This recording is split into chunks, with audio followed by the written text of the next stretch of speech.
गोवा में एससीओ के मंच से रूस के विदेश मंत्री ने एक बहुत ही बड़ा बयान दिया। रूस के विदेश मंत्री ने कहा कि एक तरफ व्लादिमीर पुतिन पर ड्रोन से जानलेवा हमला हुआ तो दूसरी तरफ यूक्रेन और पश्चिम के देशों के झूठ बोलने की क्षमता का कोई जवाब ही नहीं। वहीं तुर्की में एक मीटिंग के दौरान यूक्रेन और रूस के अधिकारी आपस में ही भिड़ गए।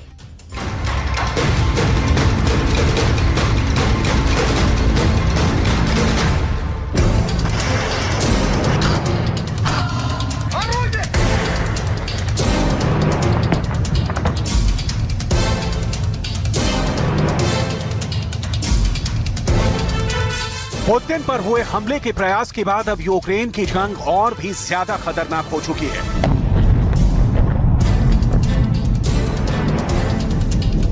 पुतिन के पलटवार के खौफ में यूक्रेन का हाल यह है कि उसने कीव के ऊपर उड़ रहा खुद अपना ही ड्रोन मार दिया।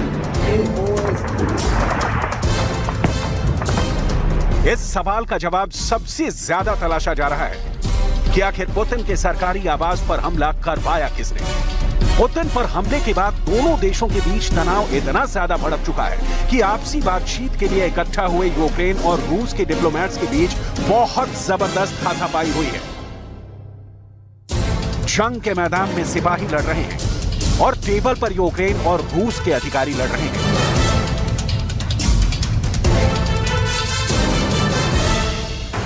हालात बेहद खतरनाक हो चुके हैं।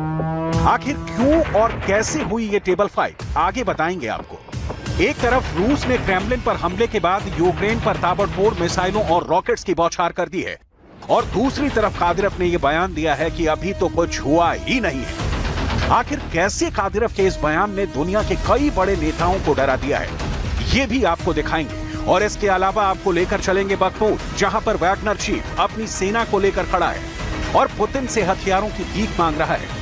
आखिर क्यों वैगनर चीफ पिरोगजिन चीख चीख कर अपने वैगनर लड़ाकों की लाशें दिखा रहा है, ये भी आपको बताएंगे। लेकिन सबसे पहले आपको ले चलेंगे तुर्की, जहां ज़ेलेंस्की और पुतिन के अधिकारियों के बीच ब्लैक सी के देशों की एक बैठक चल रही है। रूस और यूक्रेन के अधिकारी भी इस बैठक में शामिल थे। पहले रूस के एक प्रतिनिधि ने यूक्रेन के झंडे का अपमान किया और उसके बाद यूक्रेन के प्रतिनिधि की तरफ से रूस के प्रतिनिधि को कई मुक्के मारे गए। इतना ही नहीं, बैठक के बीच में भी दोनों देशों के प्रतिनिधि आपस में बुरी तरह से भिड़ गए। रूस और यूक्रेन के अधिकारियों के बीच तनाव के ये हालात इसलिए हैं क्योंकि पुतिन के कत्ल की कोशिश हुई है। रूस के अंदर गुस्सा भड़का हुआ है और यूक्रेन को किसी भी कीमत पर सबक सिखाने की कोशिश की जा रही है। क्रेमलिन पर अटैक के बाद रूस ने यूक्रेन के आसमान में drone attack, missile attack, rocket launcher, grenade, bomb, गोले नजर आ रहे हैं। इस वक्त यूक्रेन का आसमान पुतिन ने धुएं से ढक दिया है। यूक्रेन पर इतने खतरनाक और ताबड़तोड़ हमले किए गए हैं कि अमेरिका की तरफ से एक प्रेस कॉन्फ्रेंस कर रूस पर दबाव बनाने की कोशिश की गई है और आरोप ये लगाए गए हैं कि रूस की सेना ने निर्दोष नागरिकों का कत्ल किया है। May 1st, Russia has launched more than 145 airstrikes across Ukraine. That means Russia has launched more than one missile, one drone or bomb every hour, 24 hours a day, for 4 straight days. Russia's cowardly attacks have still injured and killed more than 100 innocent civilians across the country in the last 3 days alone, including at least 5 children. The United States will never look away from what is happening in Ukraine and Russia's brutal attacks on civilian infrastructure. Just yesterday, we announced another $300 million in security assistance for Ukraine.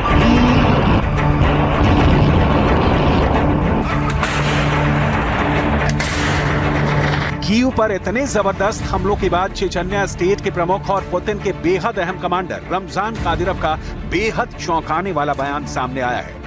Ramzan कादिरव ने कहा कि Kremlin पर हुए हमले और Putin को मारने की कोशिश के बदले की बात करना अभी बहुत जल्दबाजी होगी।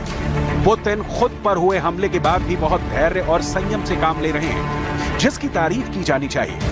कादिरव का ये बयान इसलिए यूक्रेन को परेशान करने वाला है क्योंकि कीव पर हुए ताबड़तोड़ हमलों को भी कादिरव बदला नहीं मान रहा है।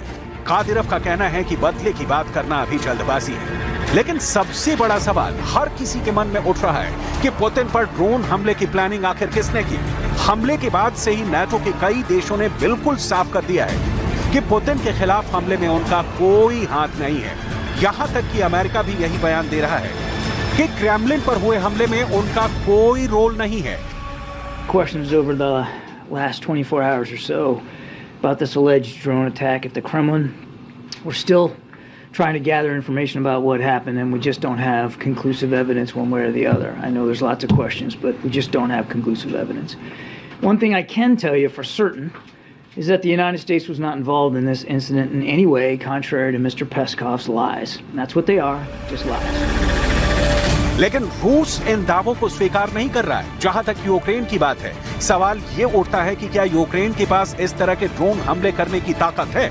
पिछले साल दिसंबर के महीने में यूक्रेन ने रूस के हवाई अड्डों पर ड्रोन हमले किए थे, लेकिन क्या 742 किलोमीटर दूर मॉस्को पर हमले की ताकत यूक्रेन के पास है? ये अभी भी बड़ा सवाल है।